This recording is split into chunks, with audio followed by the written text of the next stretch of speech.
Hello, everyone. Welcome to Slash Film Daily. Today is Friday, December 13th, 2024. On today's episode of the show, I'm going to talk a little about The Lord of the Rings, The War of the Rohirrim, and I'll present several interviews with the filmmakers. My name is Ben Pearson. I'm an editor at slashfilm.com. And without hyperbole, I can say that Peter Jackson's The Lord of the Rings trilogy is one of the most impressive feats of cinema that I've ever seen. And as pretty much everyone agrees, the Hobbit trilogy, which came out nearly a decade later, was, to be nice about it, not nearly as good. For about the next decade, things went dark when it came to Middle-earth adventures on screen. But in 2022, Amazon's The Lord of the Rings, The Rings of Power debuted. That show has received a somewhat mixed response from fans of J.R.R. Tolkien's books, but as I've discussed before, I really like it and think it does a pretty great job of capturing the spirit of both Tolkien and the Jackson movies. Now, there is yet another Lord of the Rings project to contend with. This one, The Lord of the Rings, The War of the Rohirrim, is the first anime feature film set in the world of Middle-earth. As you might expect, envisioning such a rich world in anime form results in some pretty spectacular imagery. But overall, I think the movie falls somewhere in between the original trilogy and the Hobbit movies. It's based on an extremely short section of one of Tolkien's appendices, and while the writers did an admirable job of trying to flesh that out into a feature-length story, and despite a massive siege being a big part of the plot, the movie ultimately ends up feeling like a smaller scale adventure. Our review, which I'll link to in the show notes, calls it dazzling but inessential. And while I really like several aspects of this movie, I think that's probably a fair assessment. Still, I was excited to speak with several of the filmmakers who brought it to life because there's some incredible artistry on display here. A few days ago, I had the chance to talk to a couple of the writers of the movie, Arty Papageorgiou and Phoebe Gittins, as well as producer and screenwriter Philippa Boyens, who won an Oscar for co-writing The Return of the King, and director Kenji Kamiyama. Before we begin, I wanted to mention two quick things. The first is there are not going to be any spoilers in this first interview. When I start talking to Philippa Boyens, I will spoil some aspects in the movie. So just consider that conversation spoiler heavy in case you care about that. And then the other thing is the audio that I received from these interviews is a little wonky, and I'm not really sure what exactly happened there, but I tried my best to clean it up. So if it sounds a little strange, sorry about that. Hopefully you get used to it. But I just wanted to mention that before we start. Let's start with my conversation with Arty and Phoebe, who received the news that they'd be working on this film in a way that seemed appropriate to this franchise. Hey, Arty. Hey, Phoebe. How are you? Hello. Hey, how are you? I'm great. Thank you so much. Congratulations on the movie. So I'll just start at the very beginning here. How did you two get involved in this project? We're in COVID and lockdown, and we were going on a hike, and we were doing Sam and Frodo impersonations. And then we got home from our one walk a day in our COVID lockdown, and we had an email from Mr. Jason DeMarco demanding a Zoom call.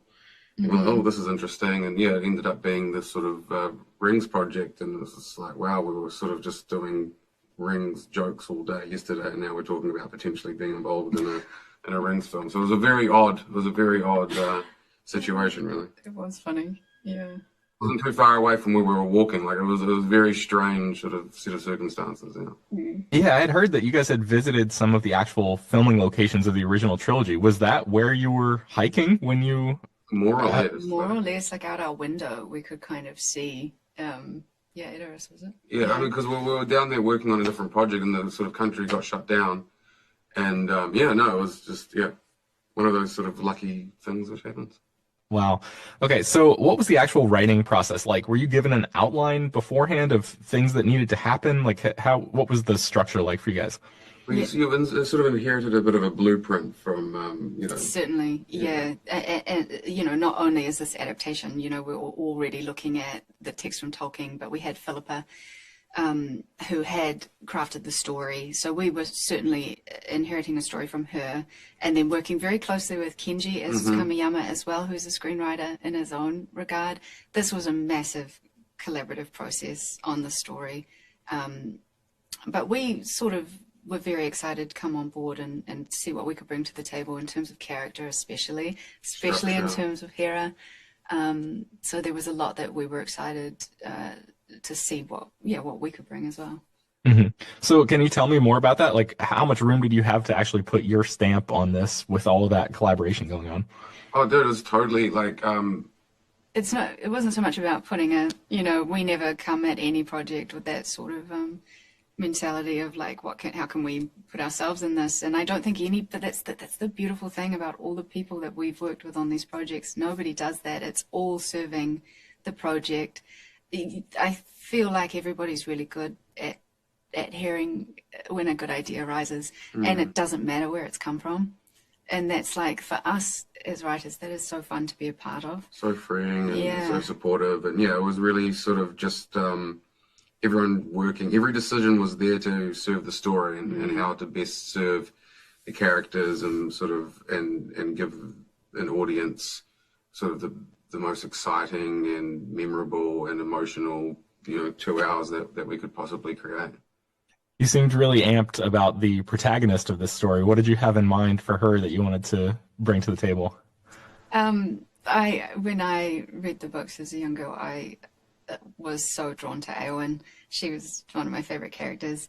And so the idea that we could look at crafting a character that, paved the way for the character of Eowyn was really what drew me in. I found that to be such a privilege, honestly, because we are bringing a female lead to life here, and we did not take that lightly ever, and that was really what pulled me into to getting to do the story. Yeah, it's kind of cool, this idea that sort of these two kids, sort of the protagonist and the antagonist, sort of inherit this war, and it was sort of playing out, almost like chess between them, or like the siege mentality as well. So sort of how do we push and pull what levers or decisions or choices that they make, and sort of to keep building to a boiling point, and so that was like a really fun prospect when we sort of first got involved. And each choice sends them down very different paths, and so those constant reflections between those two characters was really fun to look at as well. Yeah, it's interesting that you mentioned inheritance, because that's like one of the big themes that I picked up on in the movie, is like this idea that like there's these cycles of violence that continue and passed down from father to son, and it just seems like this impossible thing to break, which I don't know, I guess without getting too lofty about it, it feels very relevant to what's going on in our world today. So like, how do you guys think about incorporating real world things that all of us watching this movie can relate to into this sort of epic story? What's your approach to doing that? I think it speaks probably largely to Tolkien's sort of writing, so the fact that this is based on his ideas really, and it's sort of, he was writing in sort of post-violent times, and it's still relevant now is pretty upsetting. And I mean, we wrote this so long ago now, the fact that it still feels relevant, not so long, a couple of years though, but the fact that it feels super relevant now, it's pretty scary really. It is one of those things we didn't actually again need to try to do that. It was kind of inherent because of what Arty's just been talking about. Yeah. So you spoke with one of my colleagues after the New York Comic-Con panel and told him that the trouble wasn't figuring out how to expand this extremely short source material into a feature film. It was actually condensing everything down into just one story. And that has me curious if you had any ideas that didn't make it into the final cut here. Probably. Yes, and there was certain aspects to the storytelling that we were super drawn to. We loved the siege, the ability to look at a longer siege. It would be so much fun. Which people have to make decisions on where you condense and cut down. But that was part of the storytelling that we loved. This idea that the Rohirrim truly are witnessing just beyond their reach the rise of their doom, and what can you do about it? And it's just before them, and sitting in that kind of space and terror was really intriguing to us. The madness of Helm was really intriguing to us. We could have gone on and on and on and on. I mean, there's just so much there that we would have loved to, but you'd end up with a 6-hour film. Each act could have been its own film. Yeah, the Helm stuff especially. He basically like turns into Batman at one point in the movie, and he just becomes this like legendary figure who's terrifying the enemy. It's like this incredible thing. Were you guys looking at any inspirations of other stories that have done similar things to try to incorporate, how to build a legendary figure like that? For me, that was almost like a gothic horror, like, sort of the haunted castle, stone walls, cold nights, sort of epic, sort of mythical spirit. You know, like to me, yeah. So it sort of yeah, it definitely has horror film, sort of gothic horror novel vibes. Yeah, that section for sure. And also sort of Japanese ghost films from sort of 50s or whatever. You know, it's they've sort of got spiritual ghost stories, which I think we sort of lent into a little bit as well. Yeah. And that was something I really loved. Seeing how Kamiyama brought that to life, because we didn't quite know what to expect in terms of how he would visualize Helm in those moments, and so that was really exciting to get to see how that all worked out.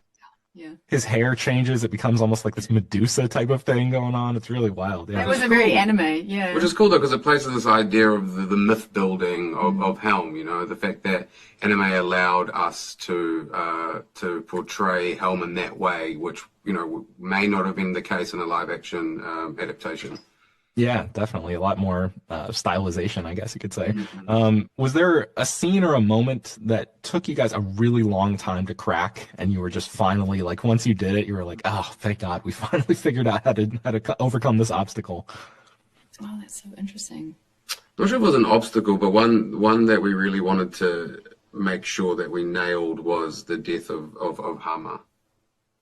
Well, we used it in a very different way to how it is in the text, and we knew we had to have a really good reason for making any of those departures, and yeah, so we lifted that for the sake of our antagonist, to give him the point of no return that character really needed to send him down that path that he eventually ends up going down.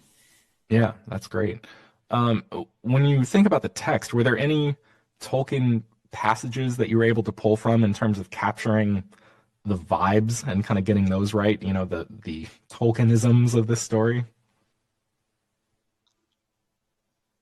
Because it's such a small, I was reading the source material for this, and it's only like a handful of paragraphs. It's not a lot there, but I was wondering if you looked into other portions of Tolkien's writing and were able to be inspired by.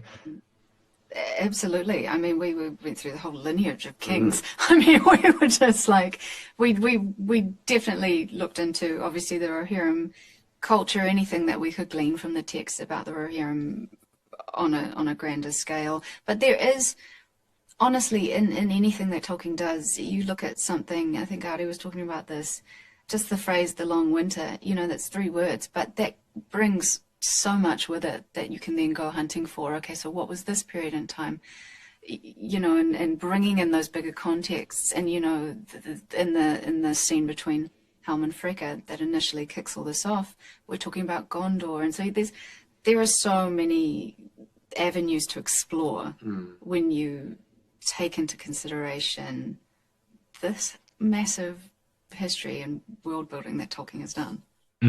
Yeah, absolutely. What kind of rules did you either make for yourselves or had handed down to you about writing dialogue for Tolkien characters? Were there words or phrases that you couldn't use because it didn't really sound right in the mouths of a Tolkien character? I don't know. It's interesting because I think just being such fans of the film, and like I said, we were sort of running around mountains pretending we're, whatever. It's just like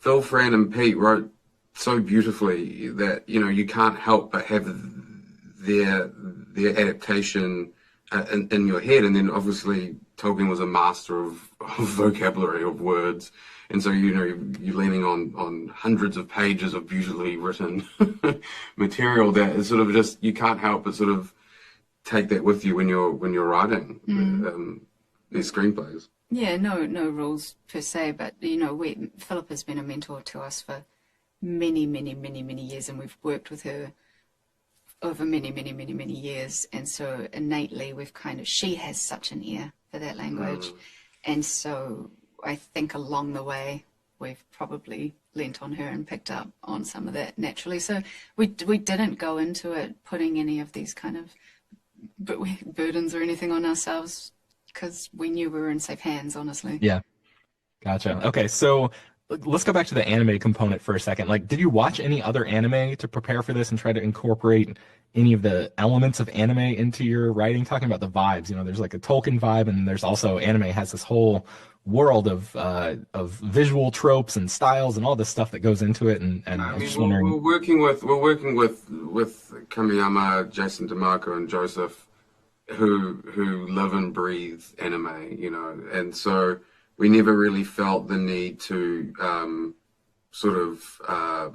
take that burden, if that makes sense. We were sort of super focused on trying to tell a story that was powerful and moving and tense, and we sort of knew that, you know, those guys are masters in the genre, or sort of helped popularize the genre, you know. So it was fun for us to see what we could learn from them, honestly. Truly, like that was a cool experience for us going into this, knowing that, like Arty says, we were in their hands, and it really was, okay, cool, you tell us, you know. Yeah, but that speaks to that collaborative process we were talking about before. I mean, it really was push and pull on everything, you know. It was like in the most supportive way, yeah. Yeah. Okay, so the last question I have for you is, looking back on your experience of writing this and helping to make this movie, is there a scene or moment that you worked on that you're especially proud of? I love, some of my favorite scenes to write were the Helm and Hera moments, the father-daughter Hera moments. There's two that I feel like are kind of a mirror within the film. There's Hera and Helm in the stables before he sets out to war, and then there's Hera and Helm at the gate, which was my favorite scene to write. And they are a reflection that kind of really just show the growth of both of those characters across the film. So they were significant to me personally. What about you, Arty? Well, I mean, I've already mentioned it, but it's that Hammer moment when Wolf, you know, sort of kills him in front of his father and in front of those two armies. You know, it is that point of no return. It's where the movie switches, you know, it picks up pace. And I just think, yeah, that was a really, really powerful decision that we had to drive him to. And I hope that, you know, we delivered him and the audience to where they need to be. Yeah. I'll also say writing AO and VO very fun, because you can with narration you can be a little more heightened with the language. That was fun. Awesome. Cool. All right. Well, I'm out of time with you guys, but thank you so much, and congrats again on the movie. Thank you so much. All right, let's take a break. And when we come back, I'll play my conversation with Philippa Boyens, who, in addition to talking about her work on this film, also gave me a few details about the upcoming live-action Hunt for Gollum movie that Andy Serkis is directing. Thank you so much for the time today. So I was wondering what your relationship was to the Ralph Bakshi or the Rankin and Bass animated Lord of the Rings movies. Did those serve as any sort of inspiration at all for this project? Honestly, I hadn't, I mean, yeah, I saw them, like, you know, when I was young, of course, and I hadn't thought about them for a while, but I didn't watch them again, but I did go and look at some of the imagery again, because it's so beautiful. I forgot how beautiful some of that is. And, you know, I think you can kind of see a little bit of echoes there with this film, certainly in terms of the use of light and shadow and some of those incredible atmospheric colorways that are used, especially in the Bakshi movie, I think, yeah. Definitely. So I read the appendix section where the skeleton of this story is laid out, and while it's mentioned that Helm has a daughter, she's such an incredibly minor character that she doesn't even have a name. So tell me how she came to be the central figure in this movie. Because if you actually look at the tale organically, just as a screenwriter would, you understand a couple of things. One is, you know, she is actually at the heart of the conflict at the beginning of the story. You know, almost like a pawn in this conflict that is happening. That immediately made her an interesting character to me. And then if you look at the vast, the overarching scope of the story, a lot of characters fall along the way, you know, do not make it to the end of the story. So who was going to make it to the end of the story, and why, and how, and at what cost? So that was also kind of telling us that of all the characters in here, hers is a really interesting perspective, because it's going to be a different perspective to the male perspective that's in there, you know. And I think in some ways that conflicts that we see amongst the men, while it's still incredibly tense and exciting, and, you know, the stakes keep getting upped and upped and upped, it's not like you haven't seen that before, but to see this world through the eyes of this young woman was particularly interesting. I thought it was fresher, you know? Mm-hmm. So there are obviously a lot of similarities in terms of the look of this movie to the original trilogy. Like the production design in particular seems very much like ported over almost. Yeah. And I was wondering if there was something specific that you were excited to do here to differentiate War of the Rohirrim from other Lord of the Rings movies. I think that that even though, yes, you're right, there's a familiarity to those environments. It's not like we haven't seen the Hornburg before, you know, and Kamiyama, right from the word go, wanted to use the environments that had already been established. But if you actually really, you know, you really look at what he's done in this movie, it's such a fresh take on it. You know, there's, after the death of Freka, there's that incredible moody shot of the rooftops of Eros, and you can hear the rain and the mist and everything. It's so atmospheric. We never got to see Eros in that way. That incredible shot that he created of as Wolf's walking down from the throne, and the roof of the Hornburg is this cinder, you know, burnt out husk of what was once the Great Hall, and the snow falling down through the roof. I mean, I thought, yeah, you've seen this world before, but you haven't seen it through the eyes of this particular director, and I think that's a gift. Yeah. So I know that Peter and Fran worked on this as executive producers, but it must have felt very different from your previous collaborations with them because of the different roles and responsibilities that everybody had this time around. Can you tell me about that? Yes and no. Yes, you're right. I think Peter did want to step back. He did it deliberately because he strongly felt that Kamiyama didn't need him sitting on his shoulder. You know, he felt like he as a director wouldn't have wanted that, and he didn't want to do that to another director. And I think he felt like he wanted Kamiyama to find his own way into the film and to bring his own vision to this world, because that's the only way you're going to make a great movie. But they were always there, and I have to say, I was always running. We lived next to each other. I was always running across the lawn with certain questions and pestering them, pitching things. You know, what do you think? What do you think? What do you think? And Fran is just such a masterful storyteller, so she was always there, kind of like to bounce ideas off and stuff. Yeah. So was there a specific thing that you were excited to do in animation that maybe you couldn't accomplish when you worked on this world in live action? It's kind of hard to say yes to that, because I think you can pretty much do anything now in live action, you know, given the state of CGI. But I think this is its own art form in a weird way. You know what I mean? That's what's special about this film. It is an art form, and the way in which Kenji Kamiyama moves that camera it's so beautiful. It's like a dance, you know, and I don't know how he does it, but he somehow takes these animated characters within this fantastical world and makes them feel real in a way that's slightly different to that, you know, the way in which Peter has sort of kind of approached Middle Earth as a piece of history, and he was telling something that existed. Kamiyama has done the same thing, but because it's hand-drawn, and because he's needing to move the characters in slightly different ways, and intercut things in different ways, there's a kind of grittiness to it and its own beauty to it. I feel. I've completely fallen in love with with anime just through through this process. Yeah. Mm-hmm. So I want to drill down on a couple of scenes with you, and I'm going to hold this until after the movie comes out so we can talk about it in detail. Sure. I wanted to ask about the scene where Hera lures the elephant into the forest to its death. That confrontation between those creatures feels different than the human-on-human violence that happens in the rest of the movie, and it feels so disturbing as a result. So tell me about that scene. Yes, that was a nod to anime. So as much as we were trying to remain faithful to Professor Tolkien's work, this is also an anime film, and Jason DeMarco, who he was like kind of the perfect partner in making this film because he's such a huge anime nerd and he's also a Tolkien nerd. And he said to me, he said, you know, Phil, we need a monster versus monster.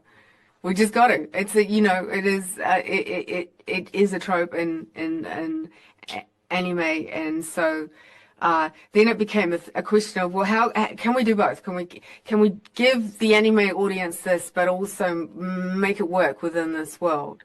And that's where the rabid mimic came in. Yeah, that's wonderful. So the other scene that I wanted to ask you about was the decision specifically for Hera to choke Wolf with her shield in the final confrontation. He could have died in any number of ways. So why was that method important? We set that up. If you know that scene when she says, Owen says to Hera, your father, you know, I fought beside your father once, and, you know, I broke my shield in that battle. And he said to me, it's not broken, it's just broken in. So we know that Owen's shield has this notch in it. So yeah, it's, you know, there's layers in there. There's a kind of, dare I say, poetic justice in that she is a shield maiden, and she is defending her people, and that, you know, that you have some male characters at the beginning of this film saying, I've long since thought it past time to retire that banner, meaning we don't need these shield maidens anymore. Their time's gone. It's well gone. You know, those were darker days. The men have got control of this now. Mm-hmm. That also felt slightly poetic. But it was also the way in which Kamiyama choreographed that fight and the way in which it happens. She has nothing. She has no weapon. She is disarmed until, you know, her defender throws her that shield. That's all she has. And this kind of, I don't know whether it's this kind of, it's like that defiance that wells up inside of her, and all that frustration, you know, wells up inside of her, and to do that and use the only thing she has to hand felt right. A little bloodthirsty, but right. So I wanted to ask about the music too. Did it require a lot of experimentation to find the right balance of using Howard Shore's existing themes with new music made specifically for this movie? You know, the great thing about Stephen Gallagher, who has done just such a beautiful job on the score for this film, is that he worked with Howard, you know, for a long time. He's worked with him. So he was incredibly familiar with that, not only the world of Middle-earth, but with the music of Middle-earth. But then, you know, what was great with Kamiyama working with him, and also the great Mark Wiltshire, who is our music editor, is that they took that as the bones, you know, like that's the ancestor of the music of this film. And because you got to make it your own, you know, and I think Hera's theme was one of the first themes that I heard Stephen come up with, and it just felt so right that I thought, yeah, this is going to work. Amazing. So I wanted to ask, I know you probably can't say very much, if anything, about The Hunt for Gollum, but I did wonder if you might be able to compare the tone of what you guys might be going for with that to the tone of an existing Lord of the Rings movie, if there's one that sort of it aligns with maybe more than the others. I think there's echo. There's definitely, you know, there's Two Towers. It's not going to be Two Towers. But the similarities, I think, is that the bridging nature of the film. Two Towers was one of the harder films to write, you know, because it is doing that, bridging the beginning. It is the middle film.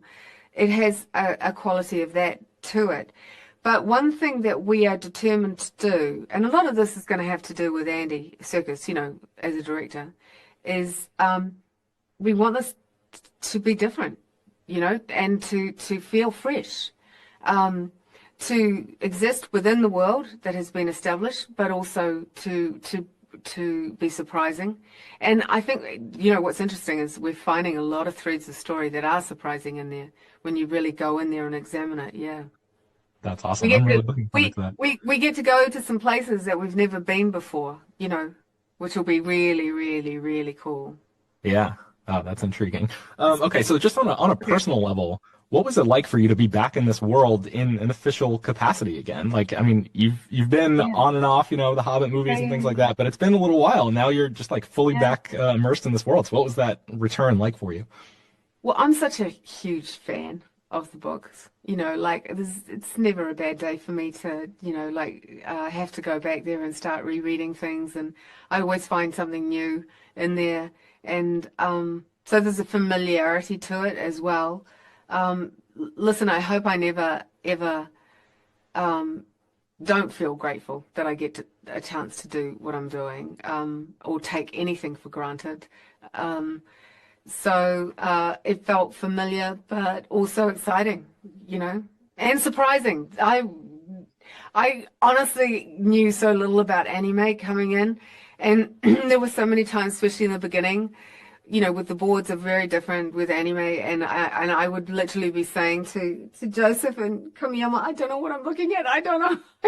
And that, you know, so I had to trust them, and I'm so glad I did. All right, I think I have one more minute with you. So the last question is there a scene or a moment that you worked on in this film that you're especially proud of? Yes, there is actually a scene between Wolf and Hera in Isengard. What stood out about that one? It was one of the scenes that they went into really early on, and I felt like, one, I could hear that Phoebe in particular had the ear for Tolkien's dialogue, which was a great relief, but also that that kind of it's this moment where it's this push-pull between the two of them, because you've established them as childhood friends, and now this moment happens, and you're kind of not sure which way it's going to go, and you know, I think if the wolf that we meet at the end of the film was in that room at that time, he would have killed her.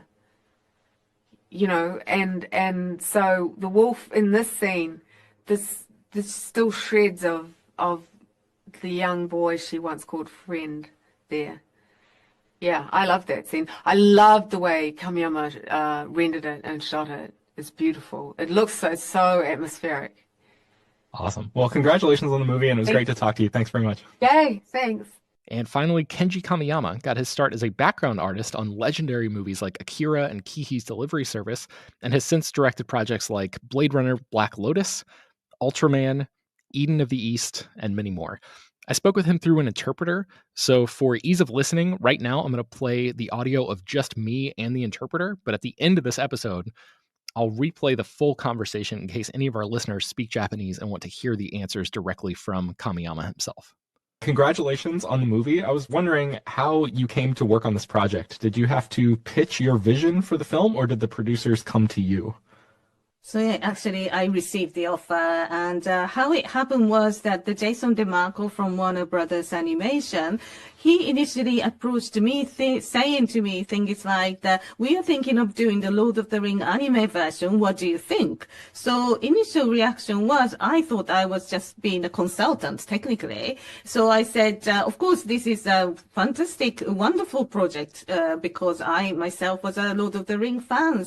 But having said that, in order to make it into animation, I thought it was going to be such a sort of challenging project, an arduous process. So I just said, okay, it is a fantastic project, but it's going to be very hard.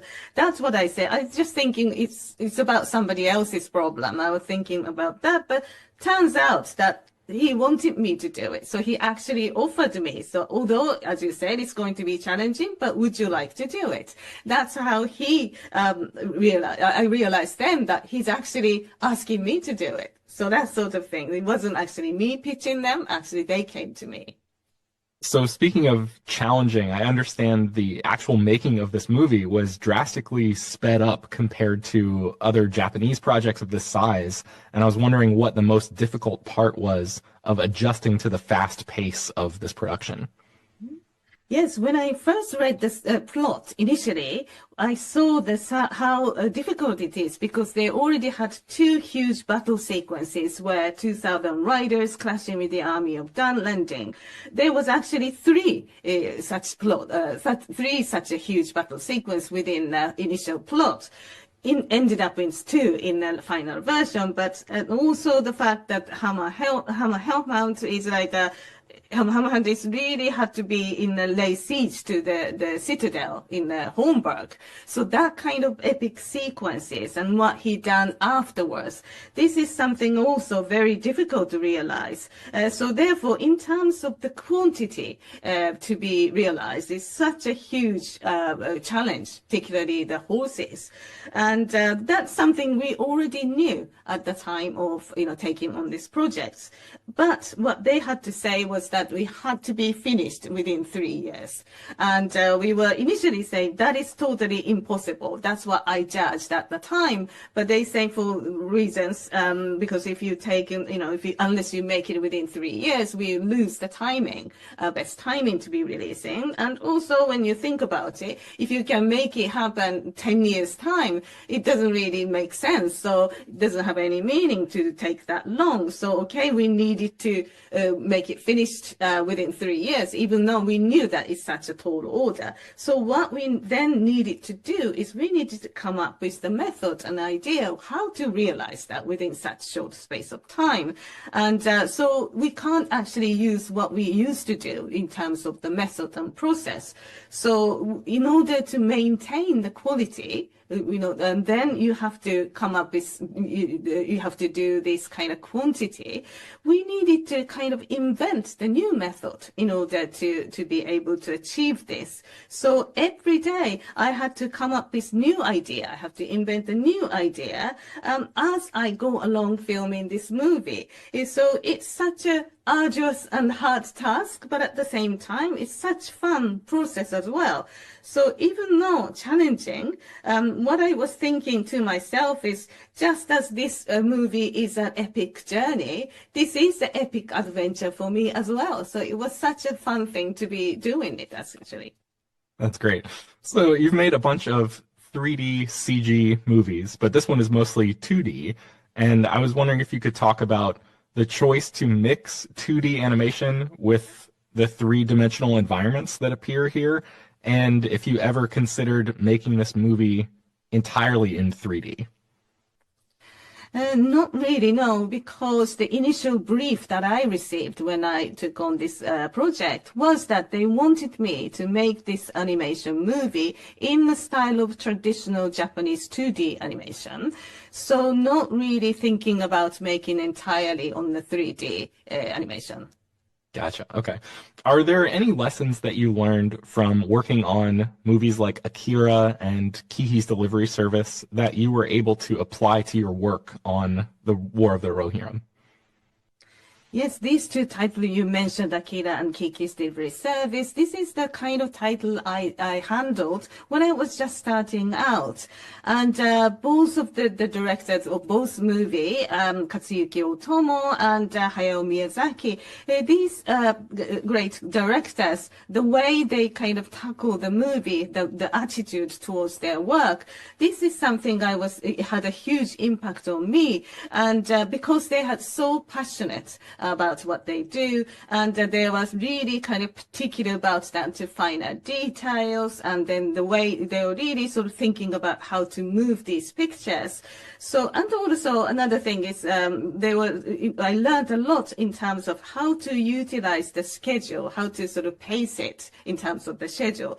And that's something I would say that I made a huge learning curve in terms of learning about how to do it, and I used it as a reference in this movie as well. This actually became the foundation. So not so much in terms of I took this and that from this movie, more to do with the fact that formed the foundation in my way of how to approach the anime movie. And that's, I would say, had a huge impact on me. Excellent. Well, I'm out of time with you, but congratulations again, and thank you so much. I appreciate it. Thank you so much. All right, you can find much more about The Lord of the Rings, The War of the Rohirrim at slashfilm.com. I will link to a few things in the show notes if I can. Slash Film Daily is normally published every weekday, bringing the most exciting news from the world of movies and TV, as well as deeper dives into the great features you can find on the site. You can subscribe to the show on Apple, Overcast, Spotify, wherever you get your podcasts. Send your feedback, questions, comments, concerns, and mailbag topics to us at bpearson@slashfilm.com. Make sure to leave your name and general geographic location in case we mention your email on the air. Don't forget to take a minute to rate and review the show on Apple Podcasts or Spotify. That really helps us out a lot. Tell your friends about the show any way you can. Thanks so much for listening. And once again, here's the full conversation that I had with Kenji Kamiyama and his interpreter. Congratulations on the movie. I was wondering how you came to work on this project. Did you have to pitch your vision for the film, or did the producers come to you? この作品に関われるようになったきっかけを教えてください。それは神山監督の方が持ちかけてやりたいってピッチを宣伝したんでしょうか、それともプロデューサーの方から神山の方に持ちかけられたんでしょうか。持ちかけられた方です。僕は最初にワーナーブラザーズのジェイソン・デマルコからロード・オブ・ザ・リングをアニメで作ってみたいと思うんだけど、どうかな、それどう思うって言われて、技術的な相談をされたのかなと思ってたんですね。もちろん僕はロード・オブ・ザ・リングの大ファンだったので、それをアニメーションで映画にするなんて素敵な企画だろうとは思っていたんだけど、実際作るとなると相当大変なので、最初はもう全然他人の話だと思って、とても大変な作業になるよ、みたいなことを言ってたんですけど、だとしたら大変だけどこれ、チャレンジしないかというふうに誘われて、僕を監督しないかって言ってくれてるのかと、後で気がついて。なので僕の方からピッチしたわけではなくて、向こうからオファーをされた形でした。So yeah, actually, I received the offer, and how it happened was that the Jason DeMarco from Warner Brothers Animation, he initially approached me, saying to me things like that we are thinking of doing the Lord of the Ring anime version. What do you think? So initial reaction was I thought I was just being a consultant technically. So I said, of course, this is a fantastic, wonderful project because I myself was a Lord of the Ring fans. But having said that, in order to make it into animation, I thought it was going to be such a sort of challenging project, an arduous process. So I just said, okay, it is a fantastic project, but it's going to be very hard. That's what I said. I was just thinking it's about somebody else's problem. I was thinking about that, but turns out that he wanted me to do it. So he actually offered me. So although, as you said, it's going to be challenging, but would you like to do it? That's how he I realized then that he's actually asking me to do it. So that sort of thing. It wasn't actually me pitching them. Actually, they came to me. So speaking of challenging, I understand the actual making of this movie was drastically sped up compared to other Japanese projects of this size. And I was wondering what the most difficult part was of adjusting to the fast pace of this production. この作品を作るプロセスなんですけれども、本来の日本のアニメの制作と比べてかなりスピードアップされて過激にスピードアップされたっていうふうに聞いてるんですね。ですから、これまでの作品と比べて、どういうところがこのスピードアップされたことによってチャレンジングだというふうにお考えでしょうか。そうですね。プロットを読んだ段階で、2000機の騎馬兵と、ダンレンリングの軍勢との戦いっていうのが大きくあって、しかもそれが2つあるんですけど、最初のプロットの段階ではその戦いが3つあったんですね。で、さらに、ヘルムハムハンドがホンブルグ城に引きこもった、閉じ込められた後も、ヘルムの戦いもあるし、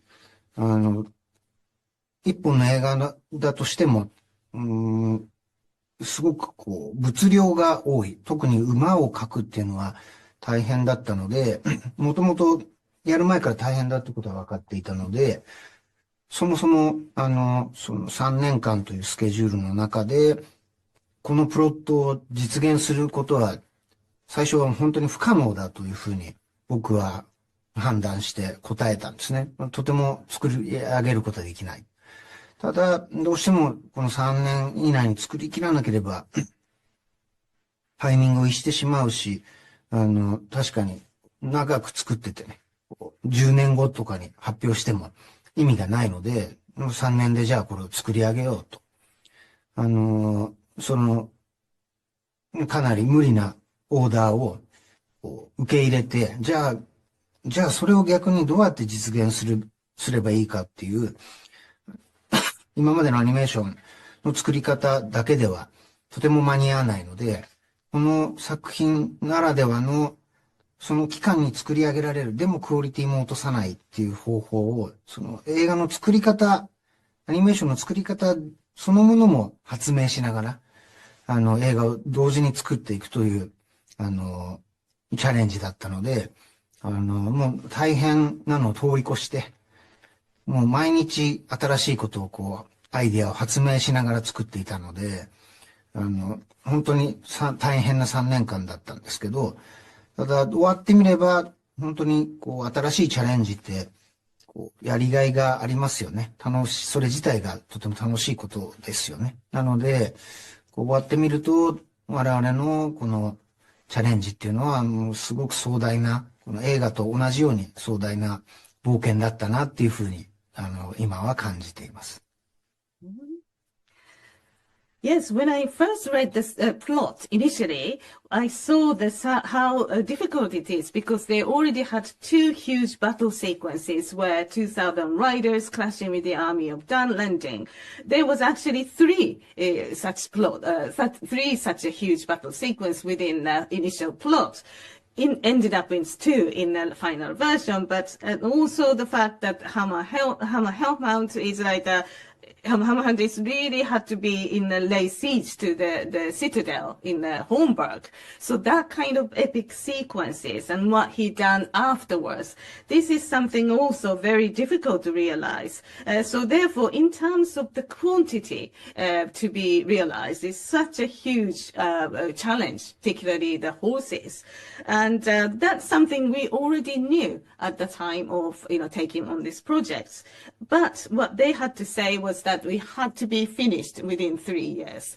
And we were initially saying that is totally impossible. That's what I judged at the time. But they say for reasons, because if you take, unless you make it within 3 years, we lose the timing, best timing to be releasing. And also when you think about it, if you can make it happen 10 years time, it doesn't really make sense. So it doesn't have any meaning to take that long. So, okay, we needed to make it finished within 3 years, even though we knew that it's such a tall order. So what we then needed to do is we needed to come up with the method and idea of how to realize that within such short space of time. And so we can't actually use what we used to do in terms of the method and process. So in order to maintain the quality, and then you have to come up with, you have to do this kind of quantity. We needed to kind of invent the new method in order to be able to achieve this. So every day I had to come up with new idea. I have to invent a new idea as I go along filming this movie. So it's such a arduous and hard task, but at the same time, it's such fun process as well. So even though challenging, what I was thinking to myself is just as this movie is an epic journey, this is an epic adventure for me as well. So it was such a fun thing to be doing it, essentially. That's great. So you've made a bunch of 3D CG movies, but this one is mostly 2D. And I was wondering if you could talk about the choice to mix 2D animation with the three-dimensional environments that appear here, and if you ever considered making this movie entirely in 3D. これはですね、その 3D の CG アニメーションのテクノロジーというのを 2D のテクノロジーと融合させているということですね。ですからその 2D のアニメというのを 3D の環境に置いて作っているということなんですけれども、そもそも全てを 3D のテクノロジーで作るっていうアイデアはあったんでしょうか？今回はもうとにかく 2D の日本のトラディショナルなアニメーションの作り方、そういうスタイルで、ロード・オブ・ザ・リングを作ってほしいというオーダーだったので、3D でやるという考えはなかったですね。Not really, no, because the initial brief that I received when I took on this project was that they wanted me to make this animation movie in the style of traditional Japanese 2D animation. So not really thinking about making entirely on the 3D animation. Gotcha. Okay.